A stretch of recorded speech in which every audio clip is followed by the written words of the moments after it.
Le point de l'actualité africaine, madame, monsieur, bonjour, bienvenue dans cette édition.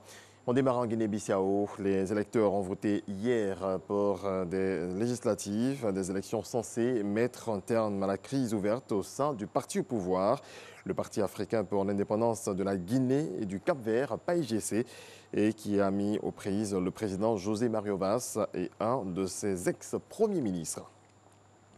Au Burundi, le gouvernement a décidé de faire financer les élections générales de 2020 par sa population.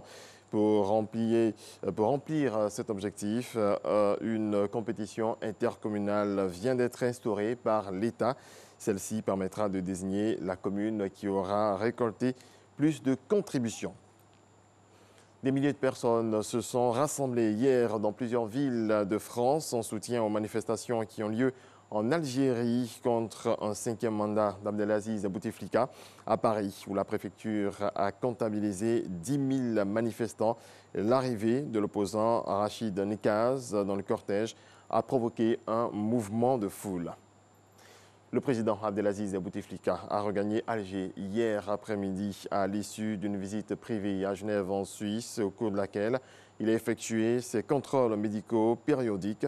C'est ce qu'a indiqué simplement la dépêche de l'APS, citant un communiqué de la présidence de la République algérienne, sans autres détails. Une responsable de l'opposition soudanaise a été condamnée hier à 1 semaine de prison après avoir été arrêtée pour avoir tenté d'organiser une marche vers le Parlement contre l'état d'urgence imposé dans le pays. L'état d'urgence a été imposé le 22 février dernier pour 1 an et dans tout le Soudan par le président Omar el-Béchir pour tenter d'enrayer un mouvement de contestation qui réclame sa démission depuis près de 3 mois. On termine au Bénin. 2 partis politiques de la mouvance présidentielle ne parlent plus de la même voix. Le ton est monté d'un cran entre les responsables des 2 formations politiques qui ne se font pas de cadeaux à travers des déclarations poignantes. À l'origine de la tension, le rejet des dossiers de candidature des 2 partis par la Sénat, commission électorale, qui, dans ses arguments, a évoqué, entre autres, un cas de doublon sur les listes des 2 partis concernés. Voilà, c'est la fin de ce point de l'actualité. Merci à toutes et à tous de l'avoir suivi.